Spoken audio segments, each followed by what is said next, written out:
Je disais donc que le choix des étoiles fixes n'a pas été déterminé par quelques coïncidences avec une projection de l'axe équinoxial dans l'hémisphère nord. Ces étoiles, qui ne font d'ailleurs sens que par rapport à la Terre, donc qui n'ont pas de réalité universelle en quelque sorte, en tout cas dans leur structure quaternaire, évidemment pas. C'est là aussi, on est en plein dans le géocentrisme, donc dans l'anthropocentrisme, ce qui est tout à fait normal. Ces étoiles ont été choisies parce qu'elles formaient une structure remarquable, tout simplement, par elles-mêmes, et non pas parce qu'elles référaient à autre chose qu'à elles-mêmes.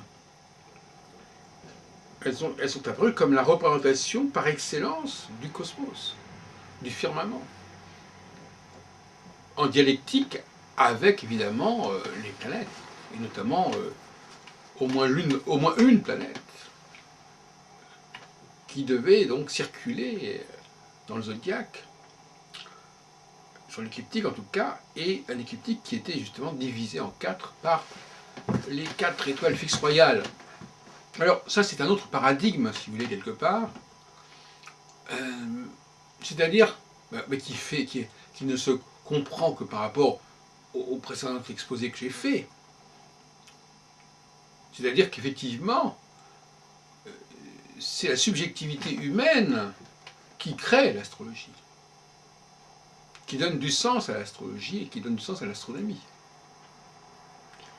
Et ce ne sont pas les vertus propres à ces étoiles ou à ces planètes qui ont été découvertes par les hommes, pas du tout.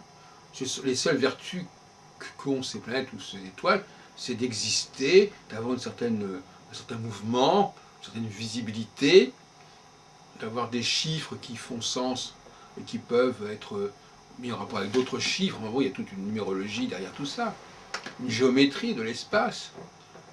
Mais c'est tout. Il n'y a pas une connaissance de la réalité astronomique, astrophysique, influentielle. Ce sont les hommes qui ont accordé de l'importance à tout cela. Je sais bien qu'il y a le cas du Soleil et de la Lune, où il est évident que, dans le cas du Soleil, il est évident que ce n'est pas nous qui avons décidé que le Soleil brillait, que le Soleil était important pour nous. Mais justement, le cas du Soleil, ce qui détermine d'ailleurs en grande partie le cycle saisonnier, le cas du Soleil ne doit pas fausser notre approche du problème dans sa globalité. On ne peut pas extrapoler à partir du cas du Soleil, ou de la Lune même.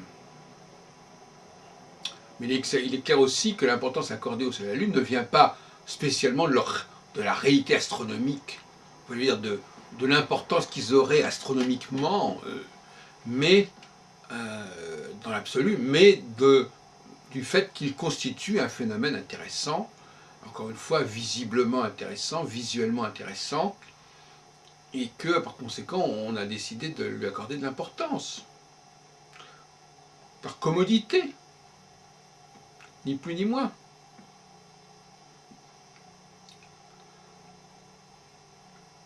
Donc là aussi, nous voyons à quel point l'astrologie doit changer de paradigme, c'est-à-dire ne pas...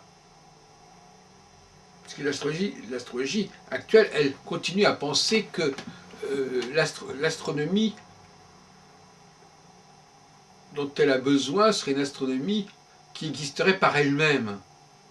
Une astronomie dont les principes, dont les structures seraient déterminées par ses propres structures, en quelque sorte. Une astronomie qui s'auto-structurerait, en récupérant ou en s'articulant sur les équinoxes, les solstices, les saisons, peu importe, mais une espèce de champ global astronomico-cosmographique qui existerait par lui-même. C'est un peu la pensée de Jean-Pierre Nicolas d'ailleurs, il y a déjà une cinquantaine d'années, qui voulait absolument prouver que le système solaire faisait sens par lui-même, en sorte qu'il parlait par lui-même, qu'il nous disait ce qu'il était par lui-même. Bon, pas très sérieux. Et donc,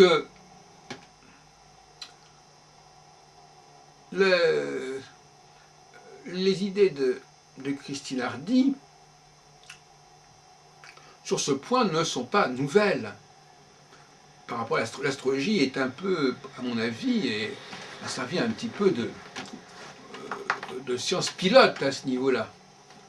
Car s'il y a bien un domaine où nous avons besoin d'un paradigme de la subjectivité créative de l'être humain, c'est bien dans le cas de l'astrologie. Alors que d'autres disciplines peuvent, à la limite, s'en passer. Donc il est normal que ce soit dans le champ de l'astrologie que soit née une certaine théorie, une certaine doctrine, un certain paradigme qui permettait d'expliquer que l'homme lui-même détermine son propre déterminisme. À la limite, il forge ses propres chaînes. Et qu'est-ce que c'est que les lois? Ce sont des chaînes que les hommes se mettent sur le dos. Et qu'ils regrettent d'ailleurs par la suite. Là, on est dans une dialectique intéressante, c'est notre sujet, mais je veux dire, effectivement, la notion de regret est une notion fondamentale en astrologie, dans la pensée astrologique elle-même. On regrette toujours ce que la phase précédente a apporté. Et il n'y a pas de contradiction, c'est une sorte de séquentialité qui est comme cela. À un certain moment, nous acceptons certaines choses, nous acceptons certaines alliances, nous acceptons certaines contraintes, et à d'autres moments, nous les rejetons, nous les refusons. C'est la fameuse dialectique Mars-Vénus dont je parle beaucoup. Eh bien, elle doit être également utilisée pour montrer que les êtres humains ont des rapports ambigus et ambivalents par rapport à eux-mêmes ce qu'ils font, et que ce n'est pas parce qu'ils se révoltent contre quelque chose qu'ils n'ont pas accordé à cette chose une certaine importance à un autre moment. Et inversement d'ailleurs, c'est pas parce qu'ils ont rejeté à ce moment quelque chose qu'ils ne peuvent pas l'adopter par la suite. Ça fait partie des contradictions fondamentales de l'être humain qui, justement, contradictions qui ne sont pas par hasard. Parce que l'être humain, justement, s'est conformé à une nature qui est elle-même dialectique.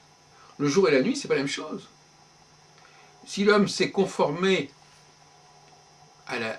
dans une sorte d'imitation du cycle diurne-nocturne, ben, il faut bien comprendre que ça lui a imposé une certaine contradiction intérieure. L'astrologie est la science de cette contradiction intérieure, quelque part. C'est la science de cet apprenti sorcier qui déclenche des choses, qui se met dans des situations, et après il essaie de s'en libérer. Et après, à nouveau, il se remet sous le joug de ces choses. Donc il faut bien comprendre que s'il y a effectivement un paradigme dans le rapport de l'homme au cosmos, c'est parce que quelque part l'homme a choisi pour paradigme une forme d'aliénation. Parce que tout paradigme est aliénant. Si je choisis de me conformer au mouvement des astres, même à certains mouvements des astres, je m'aliène. Peut-être que je m'enrichis par certains côtés, peut-être que j'ai l'impression d'appartenir à un système plus global, mais je m'aliène.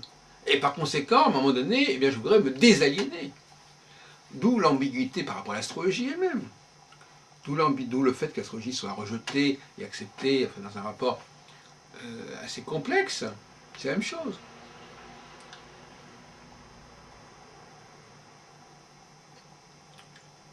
Il ne faudrait pas, et je ne voudrais pas trahir la pensée de Christine Hardy, mais il ne faudrait pas conclure que le monde est véritablement structuré tel que l'homme le considère.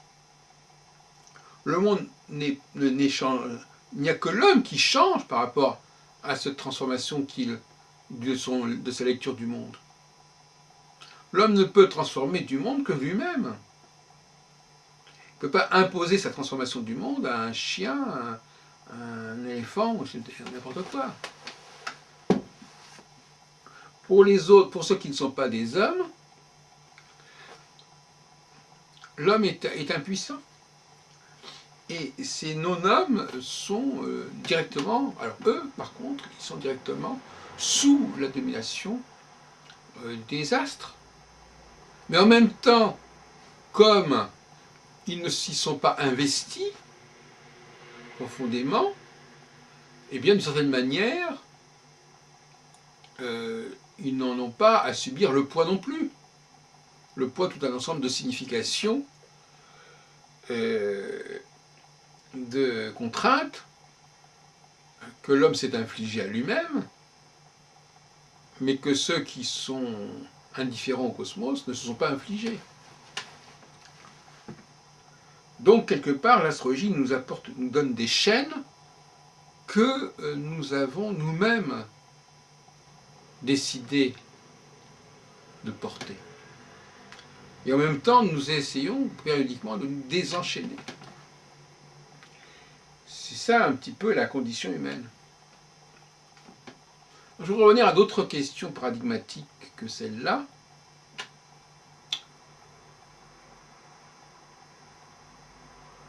En soulignant néanmoins que, effectivement, la subjectivité est fondamentale. Et cette subjectivité elle est fondamentale, mais elle est cyclique. C'est-à-dire qu'effectivement, nous ne voyons pas constamment les choses de la même manière. Non pas parce que les choses changent, mais parce que nous changeons. Nous ne changeons pas de manière bizarre, nous changeons parce que nous avons décidé, en quelque sorte, nos ancêtres ont décidé, que nous allions vivre en conformité avec certains cycles. Donc nous avons décidé de changer et de considérer que le changement, mais un changement qui est sur des rails en quelque sorte, que ce changement était nécessaire, mais que c'était un changement contrôlé, c'est un changement qui nous ramène constamment au même point, une sorte de cercle, de circularité, de cyclicité. Il n'y a pas de changement linéaire en astrologie, il n'y a que des changements cycliques. Donc des changements qui sont programmés, prévus, et qui ont leur raison d'être, puisque cela permet justement une dynamique qui ne peut pas exister s'il n'y a pas de dualité, de retour et de départ.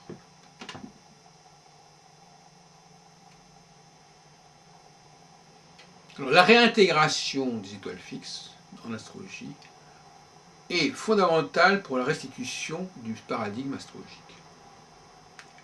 Car la dialectique planète-étoile est d'une puissance analogique et symbolique énorme. Et si on évacue un des pôles de cette dialectique, comme on le fait véritablement en astrologie aujourd'hui, on déstabilise, on déséquilibre l'astrologie, c'est une évidence. Et on est obligé à ce moment-là de diversifier les significations des planètes, d'accorder à chaque planète une signification particulière, alors que dans la dialectique étoile fixe, étoile errante, parce que planète en grec veut dire étoile errante, eh bien, on a déjà une dualité qui est intrinsèque, qui n'est pas mythologique, qui est parlante d'elle-même. Il y a le fixe et le mouvement, il y a la grande aiguille et la petite aiguille, c'est des choses qui sont extrêmement simples. Et donc paradoxalement, en quittant cette dialectique étoile fixe planète, on va rentrer dans des complications, parce qu'à ce moment-là, on va introduire l'altérité à l'intérieur d'un même champ, qui est le champ planétaire. Au lieu d'introduire l'altérité dans un rapport planète-étoile, on l'introduit dans le rapport interplanétaire. Bon, c'est aussi une aberration, qui a des conséquences absolument catastrophiques pour la pensée astrologique, pour l'épistémologie de l'astrologie. L'astrologie du XXIe siècle aura réintégré la notion dialectique d'étoile fixe. Parce que tout simplement, dans le paradigme que nous avons développé, il importe peu que les étoiles et les planètes ne soient pas d'une même réalité astronomique, que les étoiles soient beaucoup plus éloignées de nous que les planètes, tout ça est tout à fait secondaire, puisque c'est nous qui créons la structure du cosmos. Si nous avons décidé que le cosmos, pour l'homme, était constitué des étoiles et des planètes, eh bien il est constitué des étoiles et des planètes, point final. Et quand je dis nous, je veux dire, c'est pas nous aujourd'hui. Nous, aujourd'hui, on se contente de vivre ce qui a déjà été établi il y a des milliers d'années. C'est dans un sens cela que j'emploie le mot nous. Qu'on n'imagine pas une seconde que je considère que nous pouvons mettre en place une nouvelle astrologie comme ça du jour au lendemain parce que nous avons telle et telle idée sur les choses. Je suis complètement farfelu. C'est un nous historique, c'est un nous diachronique. C'est-à-dire, nos sociétés ont établi, ont légiféré dans ce sens.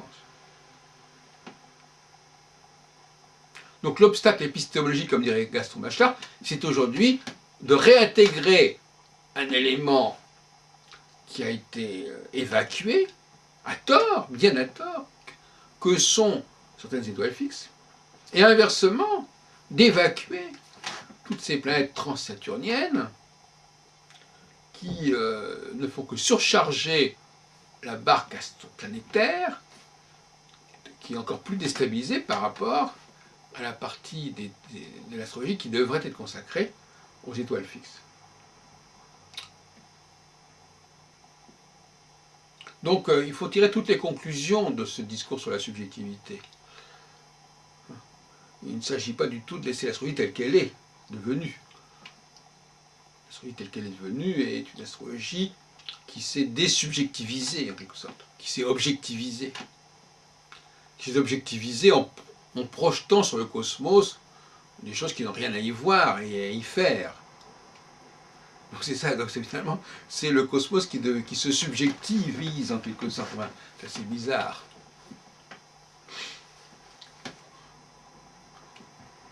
Donc nous faisons dire au cosmos ce que nous disons, ce que nous avons envie de dire nous-mêmes sur nous-mêmes.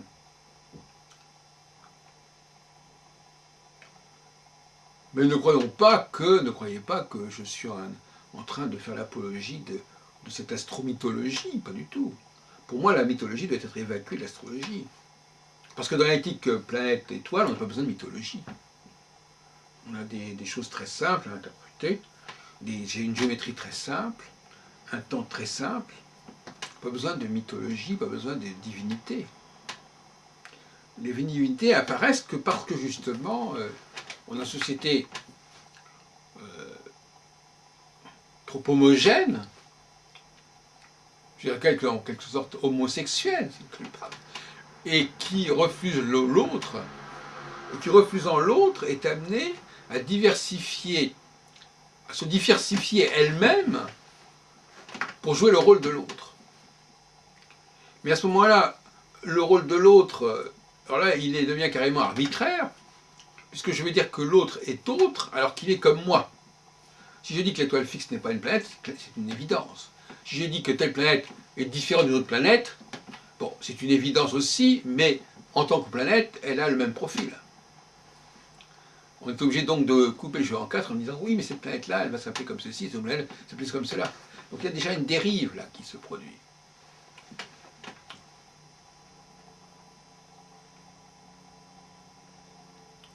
Bon, c'est comme quand on supprime l'élément féminin dans une société, ou l'élément masculin, on arrive à des aberrations. Il y a des dérives.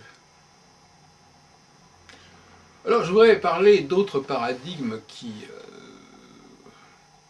sont d'un autre ordre, apparemment du moins, mais qui pénalisent aussi quand on n'en a pas, quand on ne les a pas adoptés, quand on ne les a pas conscientisés, ils pénalisent aussi la recherche d'un certain nombre de choses.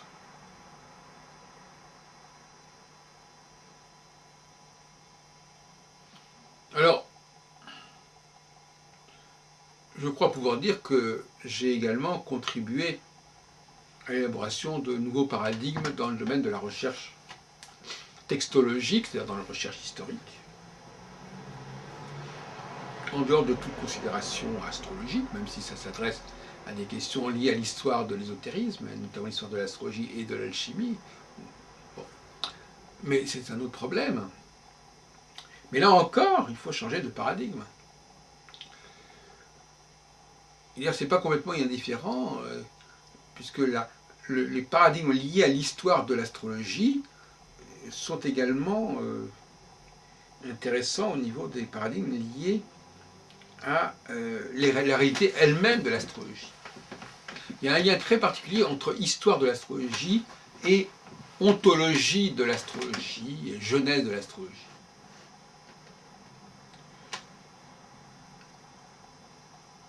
On ne peut pas parler de la genèse de l'astrologie sans être quelque part historien de l'astrologie.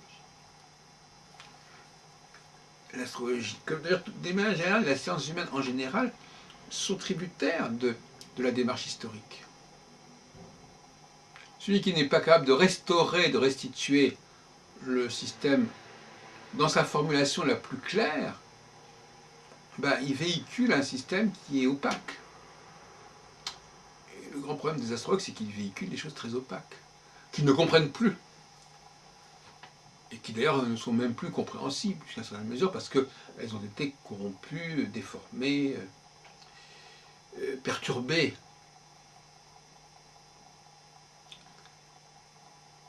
Effectivement, ce que j'ai dit tout à l'heure sur les étoiles fixes, c'est lié aussi au fait que je m'intéresse beaucoup aux erreurs, aux contrefaçons, aux falsifications, aux faux semblants. Aborder le champ de l'astrologie, de l'alchimie, du prophétisme, sans admettre comme paradigme en quelque sorte la question de l'erreur, la question de la faute, la question de la falsification, de la contrefaçon, est complètement suicidaire.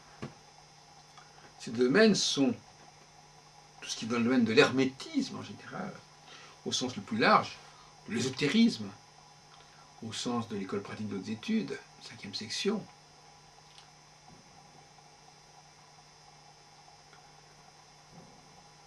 Tout ce champ des études ésotériques exige, nécessite, bien évidemment,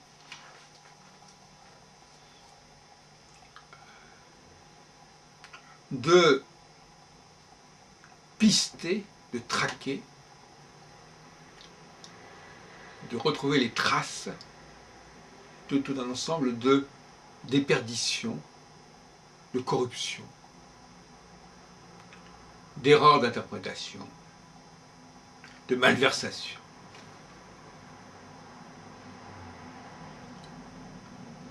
Bon, on ne va pas discuter de la question de savoir pourquoi ce champ-là est particulièrement sujet à ce genre d'incident, mais l'historien de l'ésotérisme ne peut pas, quel que soit son sujet, ne pas aborder la question de la contrefaçon, de l'erreur. C'est un passage obligé. Car la transmission est une chose extrêmement fragile. Elle est d'autant plus fragile quand on essaie de la truquer. Quand on truque les représentations du passé.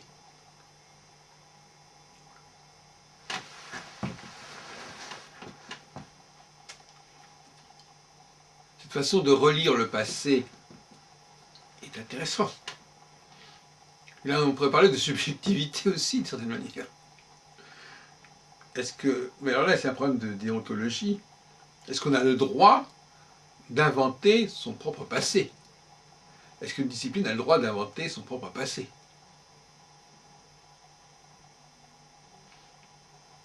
Personnellement, je suis assez peu enclin à l'accepter.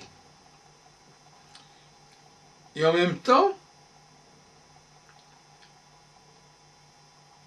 quelque part, je comprends cela. Je comprends que, quelque part, nous ayons le droit, après tout,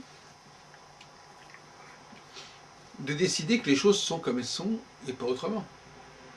Ou de décider qu'elles seront comme cela et qu'on a envie qu'elles soient comme cela.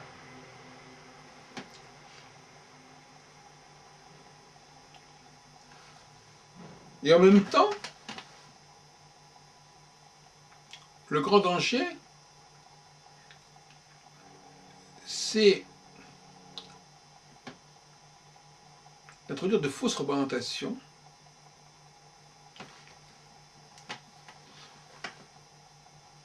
et surtout de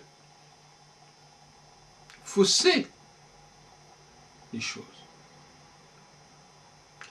Si effectivement l'astrologie, pour revenir à l'astrologie, a été déterminée au sens de on l'a fixé, on l'a entériné d'une certaine façon, selon un certain angle des choses, eh bien, il est essentiel de retrouver cet ordre des choses qui a été fixé. Et si cet ordre des choses a été perdu, eh bien, ce n'est pas satisfaisant de dire oui, c'est pas grave. Si, c'est grave.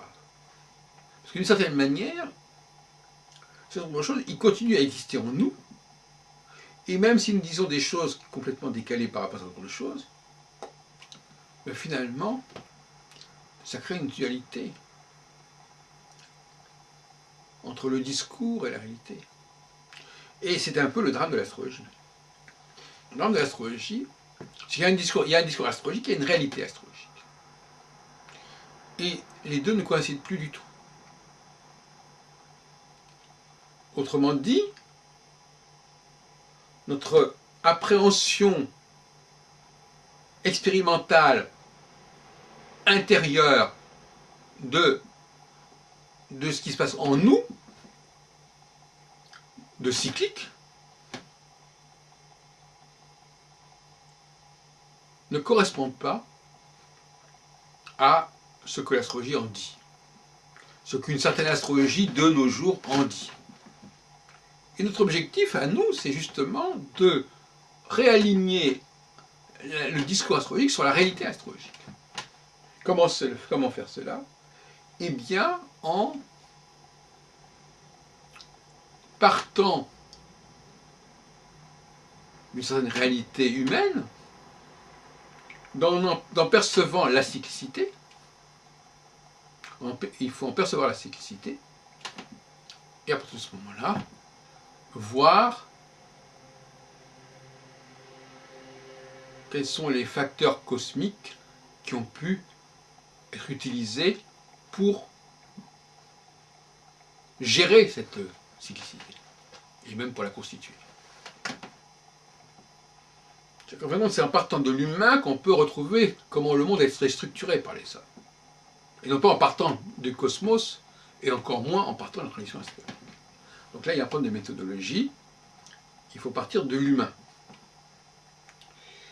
Il faut être en phase avec l'humain. Il faut comprendre comment l'humain fonctionne, quels sont ses critères, quels sont ses repères. Et puisque c'est l'humain qui a cette subjectivité qui lui permet de structurer le monde, eh bien si j'ai mieux compris l'humain, je saurai mieux comment le monde a été structuré par l'humain. Et donc je pourrais réactiver, de manière beaucoup plus intéressante, tous les liens que l'humain a pu constituer avec le monde extérieur, à lui. Alors pour en revenir à cette recherche historique, cette causerie, je dirais que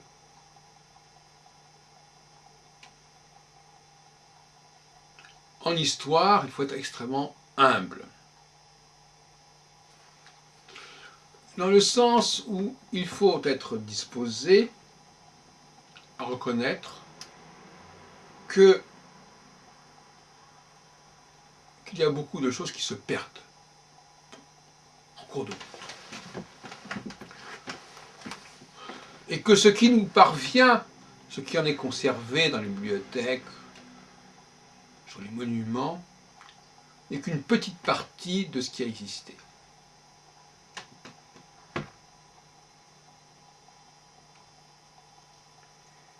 Nous considérons donc qu'il est inacceptable de réduire ce que le monde a été à ce que le monde nous a transmis, ce qui nous a été transmis du passé.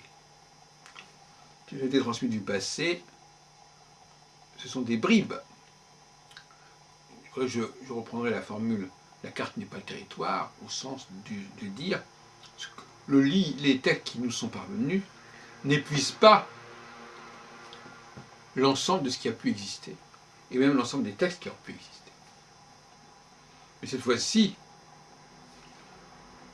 il peut s'agir bien sûr de certains cas de censure, de rejet, comme il peut s'agir aussi de perte, d'incompréhension, de méprise, dans tous les sens du terme. Donc,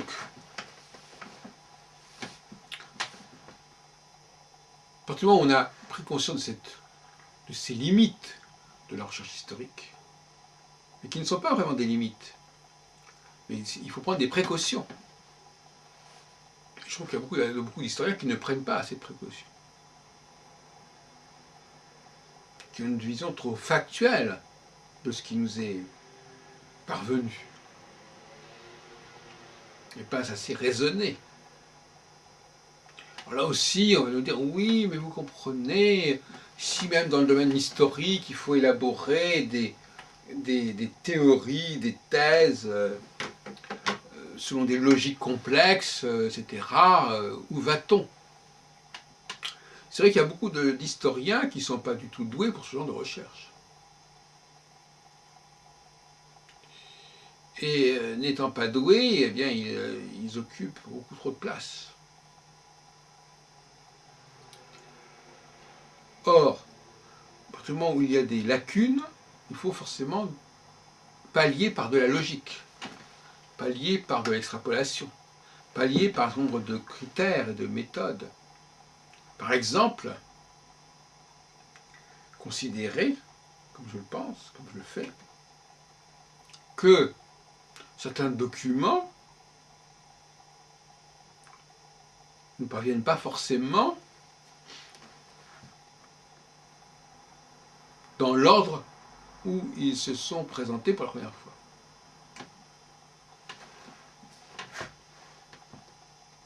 Je veux dire par là que il arrive fréquemment que réapparaisse un document, donc relativement tardivement en quelque sorte, un document particulièrement ancien.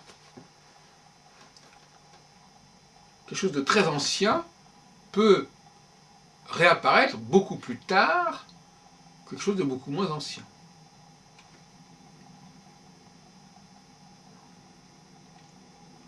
Très souvent, j'ai pu remarquer qu'on négligeait des informations extrêmement utiles, mais qui n'avaient été apparues ou réapparues que très tardivement. Alors, on ne peut pas en entendre parler, ou alors on dit « Ah oui, mais ça, c'est des choses qui ont été rajoutées par la suite. » Alors, on arrive à des situations totalement paradoxales, où le document qui en réalité est le premier document, du fait qu'il est réapparu tardivement et que sa première occurrence a disparu, on va nous expliquer que non, et c'est ce document qui réapparaît, il n'existait pas avant, il a été rajouté, il a été complété. Alors voilà le genre de débat que nous avons couramment, dans le champ notamment nostradamologique, ou dans le champ du Splendor Solis, pour laquelle j'ai beaucoup contribué ces derniers temps. Et je m'aperçois que aussi bien les chercheurs dans le domaine du centurisme que dans le domaine du splendorisme, sont souvent ne sont pas du tout à la hauteur de la tâche et commettent de graves erreurs, de graves bévues dans leurs travaux, souvent des travaux universitaires, souvent des travaux qui sont publiés dans certains supports relativement prestigieux.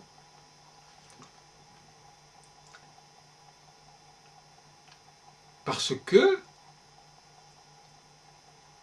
ils se privent d'une source d'information extrêmement féconde, qui est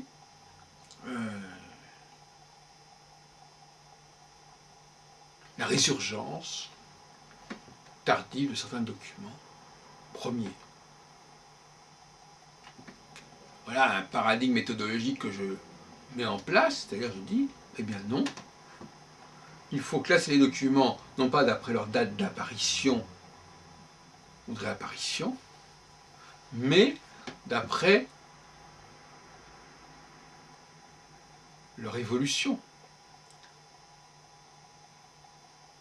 Vous donnez à quelqu'un 10 documents qui ont été élaborés successivement, vous mélangez ces 10 documents, ils vont dire à la personne de les remettre dans le bon ordre.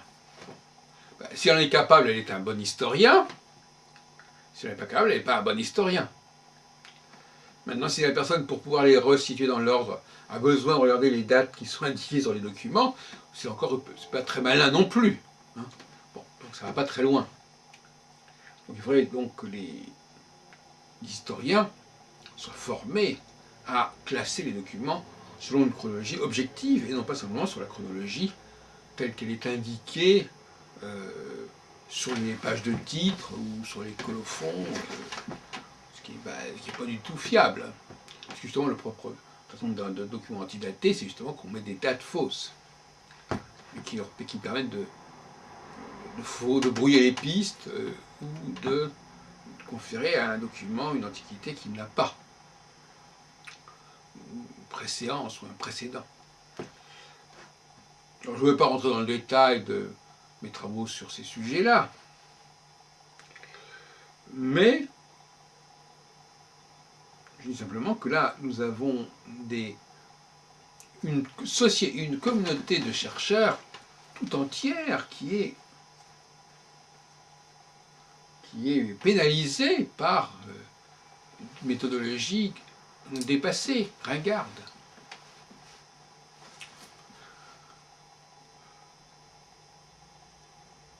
Nous avons là un triptyque intéressant, parce que d'un côté nous avons les historiens, de l'autre côté nous avons les astrologues, et en troisième lieu nous avons les historiens de l'astrologie, l'ésotérisme,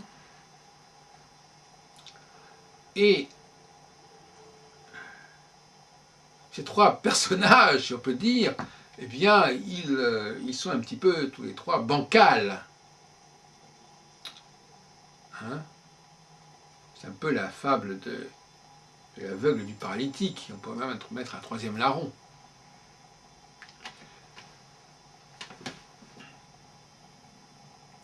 L'histoire,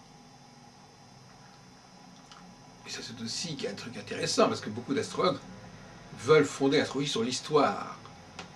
On ne compte plus le nombre d'ouvrages où on cherche à expliquer par l'astrologie la succession des périodes historiques.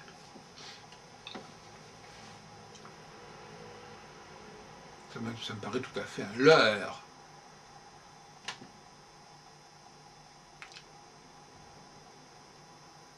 L'histoire, qui d'ailleurs n'est pas une science, n'a pas considéré comme une science, pas plus que l'astrologie, au regard de l'Académie des sciences. L'astrologie n'a pas été la seule victime de l'exclusion d'un certain nombre de sciences du champ de l'Académie, contrairement à ce que souvent on entend. L'histoire également a été soupçonnée, et soupçonnée d'une certaine incurie, et c'était pas complètement à tort. Et donc,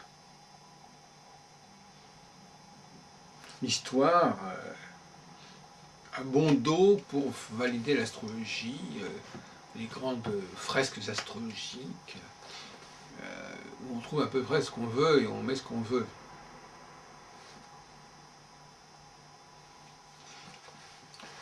Si l'histoire était une discipline plus rigoureuse, l'astrologie pourrait davantage s'appuyer dessus. Mais l'histoire elle-même cherche à s'appuyer quelque part, sur la démographie, sur la sociologie, sur la météorologie. Et à certaines époques, relativement anciennes maintenant, sur l'astrologie, comme par exemple au XVIIe siècle, au XVIe siècle, avec des travaux comme ceux de Jean Bodin ou de Claude Duret. La fin du XVIe siècle a été une période où l'astrologie et l'histoire ont été très proches. Puisque dans les années 80-90, on voit plusieurs travaux sur ces questions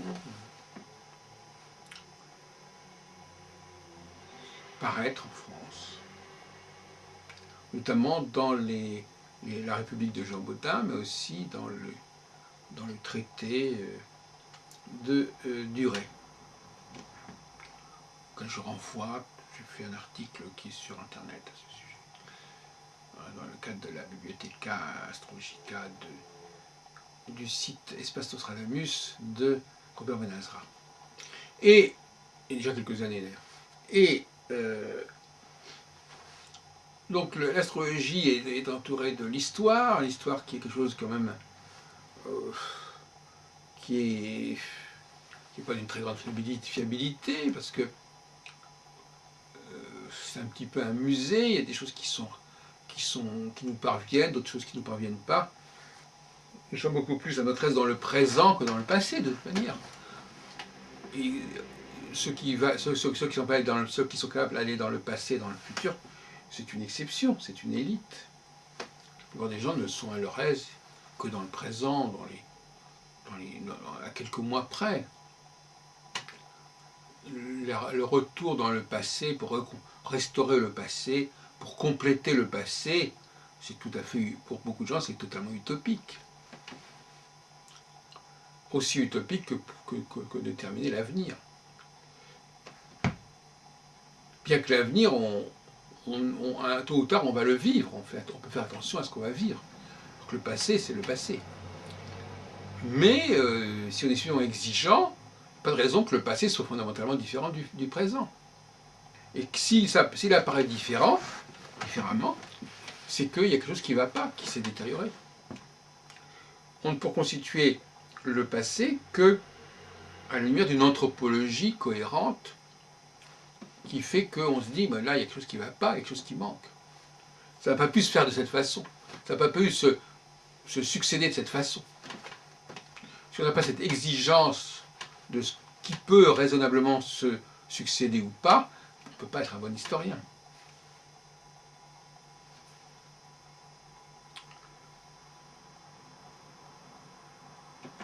Donc l'histoire, c'est un champ de recherche, l'histoire des textes, l'histoire des événements, c'est un champ de recherche en lui-même, complexe, et auquel l'astrologie ne peut pas véritablement contribuer, contrairement à ce qu'on dit. C'est pas par l'astrologie qu'on va résoudre les questions de l'histoire. C'est par une analyse très pointue, très analytique, donc, de tout ce qui se passe, de tout ce qui s'est passé, des documents, de ce qu'ils veulent dire, une archéologie, j'allais dire plutôt, oui. Et ce n'est qu'une fois cette structure archéologique rétablie, qu'on pourrait éventuellement faire appel à l'astrologie, mais en même temps, il n'est pas exclu qu'une astrologie rénovée pas par le biais de l'histoire, mais rénovée par une sorte d'introspection, si on peut dire, d'élagage, un certain nombre d'astrologie ne nous explique pas pourquoi les choses sont passées par un certain nombre de phases.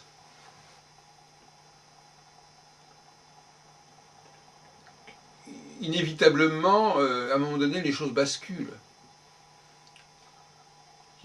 C'est une sorte de loi fondamentale, le basculement. Et quelque part, l'astrologie fait partie de cette science du basculement. Basculement, d'ailleurs, qui est le même mot que le mot balance.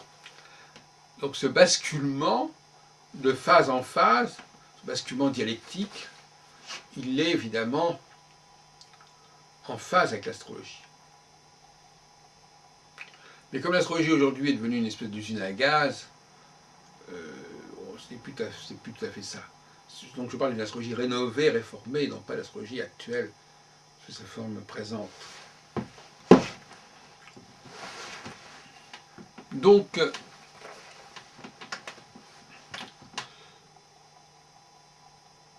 il vaut mieux ne pas s'amuser à conformer l'astrologie à des documents historiques douteux, incomplets, insuffisants.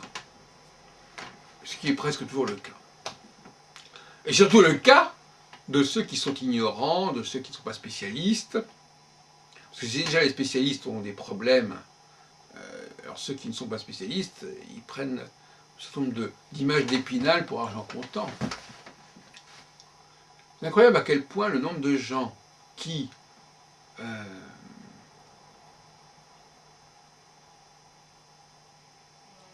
croient que l'histoire est quelque chose qui est établi une fois pour toutes, qu'il y a des faits historiques, alors que ce ne sont que des interprétations, ce ne sont que des théories, qui peuvent toujours être remises en question. L'histoire n'est pas une discipline figée, en tout cas il faut l'espérer. Donc beaucoup de gens, quand on les interroge, on a l'impression réellement que pour eux, la question, quand on a écrit par exemple quelque chose sur l'histoire de l'astrologie, c'est un fait indiscutable. Si on dit par exemple que si quelqu'un a eu le malheur d'écrire que l'astrologie et l'astronomie c'était pareil, c'est un fait indiscutable sur lequel on ne revient pas, etc., etc. Donc ça, de ce côté-là, évidemment, au niveau du paradigme historique, on a là des choses tout à fait bizarres avec la croyance que l'historien établit de manière définitive et décisive les faits. C'est d'autant moins décisif que ces faits, étant toujours constitués en partie de lacunes et de vides, sont l'objet de constitutions.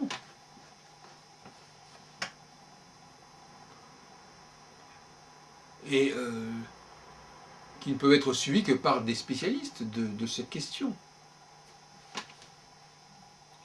Le grand souci, le grand problème de l'astrologie depuis pas mal de temps, c'est justement cette espèce de désinvolture à l'égard du temps. C'est-à-dire qu'effectivement, il faut bien comprendre que si on veut explorer le passé, ça demande beaucoup de temps. Beaucoup de temps. Et que ce soit le passé d'un pays ou le passé d'une personne. Ce qu'ont bien compris au moins les psychanalystes. Mais la psychanalyse, par-delà la théorie X ou Y, c'est le temps. Apprendre à donner du temps au temps. Ça, on ne peut pas retirer ça à l'astrologie. Et l'astrologie, évidemment, n'a pas emboîté le pas de cette exigence de temps. Quand on veut pratiquer l'anamnèse, quand on veut restituer beaucoup de choses qui ont pu s'oublier, se refouler, etc. Mais l'astrologie n'a pas besoin de faire ce travail d'anamnèse. Laissons cela aux historiens. L'astrologie ne peut prétendre être un discours pertinent que pour le présent. Pourquoi pour le présent? Parce que le présent nous permet de voir les choses en train de se faire, en train de s'élaborer. Le présent nous fait voir à un certain moment pourquoi les choses ne se sont pas développées normalement, comme elles auraient dû le faire. Or, à partir du moment où un phénomène ne se déploie pas normalement, il introduit des particularités qui faussent la réalité du phénomène. Ouais. Donc il vaut mieux étudier les choses à leur source, parce qu'après, c'est plus tout à fait ça. Après, il y a des interférences. Après, il y a des perturbations. Et l'astrologie n'a pas à entrer dans cette question des interférences et des perturbations. Certes, elle peut, bien évidemment, introduire une cyclicité. Certes, elle peut dire qu'au bout d'un certain temps, on bascule vers une autre phase. Ça, c'est entendu. Mais de là à dire que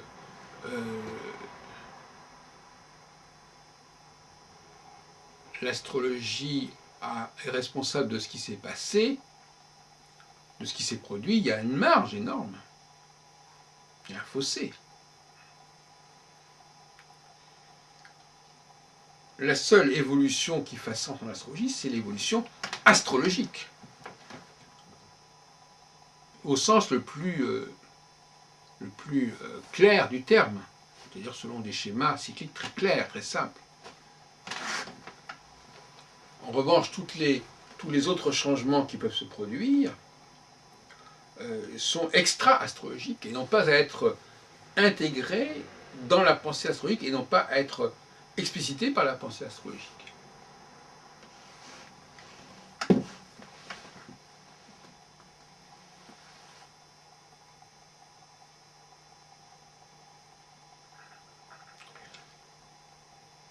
Donc là, effectivement, nous avons un problème de paradigme qui est lié au fait que cette subjectivité, qui était le premier paradigme que nous avons posé, elle est aussi une subjectivité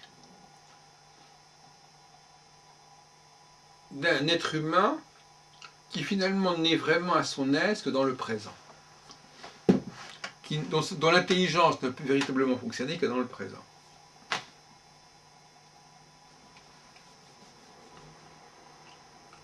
Regardez à quel point, par exemple, la culture journalistique d'une population est infiniment plus riche que la culture historique.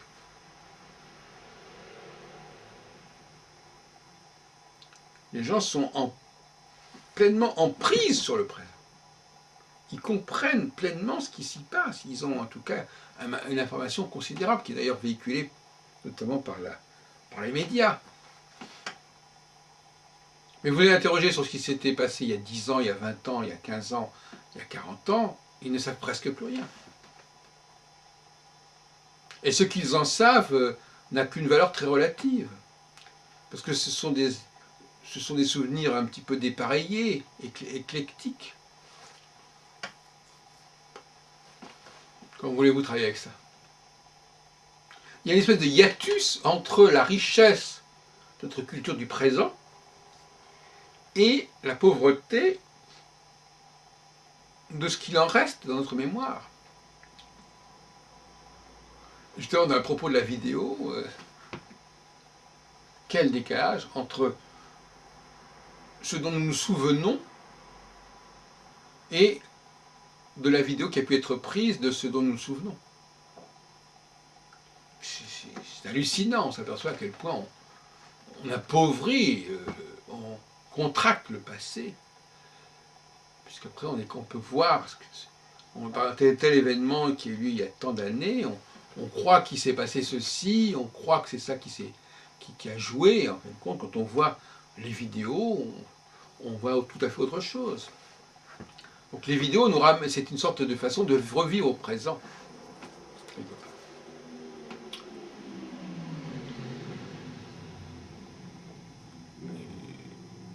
Mais bon, recherche de la reconstitution d'une période passée est une très très grosse affaire qui n'est pas de l'ordre de l'astrologie. Ça aussi, c'est un changement de paradigme. De même que changement de paradigme, l'astrologie, elle doit être testée au niveau de son efficacité, son efficience. C'est-à-dire qu'elle doit... Elle ne peut pas être simplement une connaissance, elle doit être une action. L'astrologie nous engage dans l'action. À faire certaines choses, à ne pas faire certaines choses, mais c'est par l'action que ça se présente. Et c'est par cette action que l'on peut fonder scientifiquement l'astrologie. Action non seulement individuelle, mais collective. Il y a un mouvement qui est provoqué par l'astrologie.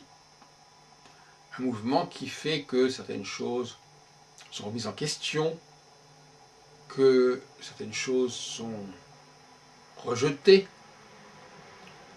ou qu'au contraire, on est dans une sorte de logique, au contraire, d'expansion, d'intégration d'éléments extrêmement divers. On pense au problème de la colonisation, on pense au problème de l'Europe, de la zone euro, une espèce d'éclectisme qu'on a voulu à la fois intégrer et dépasser, et qui est bien là.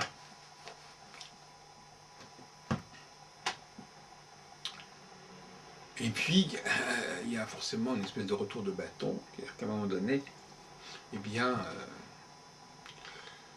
on le voit actuellement, on le verra encore actuellement, prochainement, on voit des engagements du passé qui sont dépassés, sur lesquels il faut revenir. Des accords qui ne sont plus valables, qui ne sont plus viables.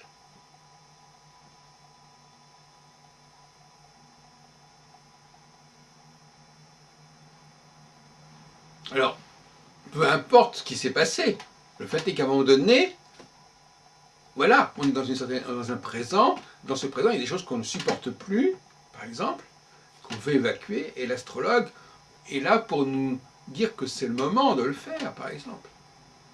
Et inversement, il y a des moments où il faut accepter l'autre dans sa diversité, au sein d'une union, d'une fédération plus ou moins complexe, plus ou moins rigide.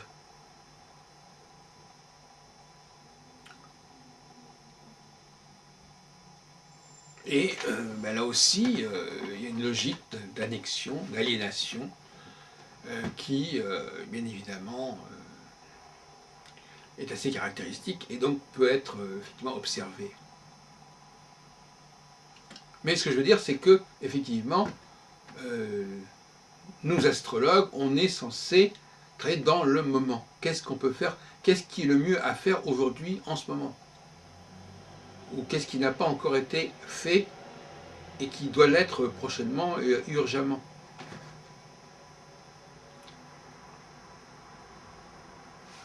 Et en fin de compte, le problème, c'est que nous sommes des êtres en évolution, nous sommes des êtres changeants.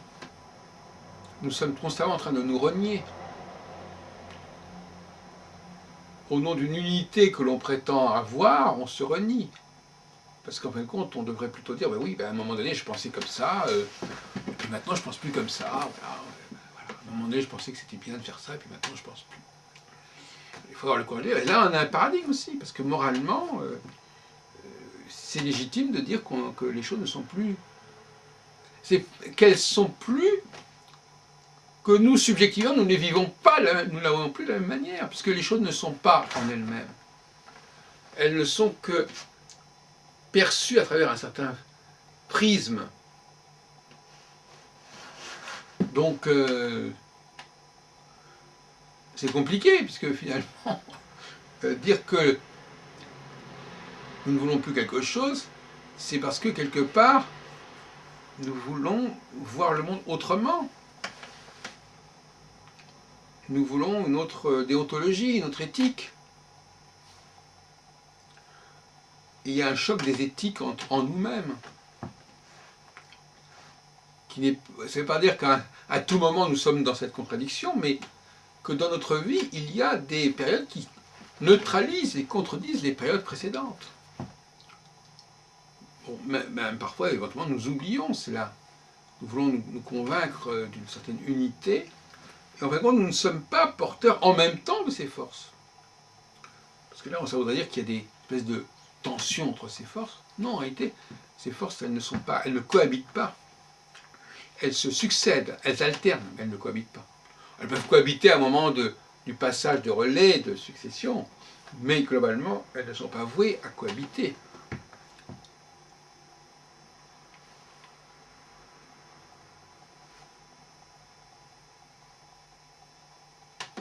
Donc, pour conclure cette causerie sur les paradigmes,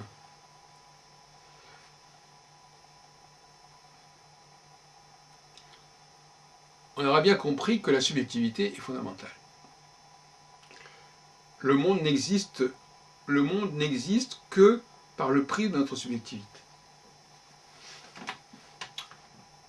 Mais notre subjectivité, ce n'est pas simplement comment nous le percevons, c'est comment nous le construisons, ce monde.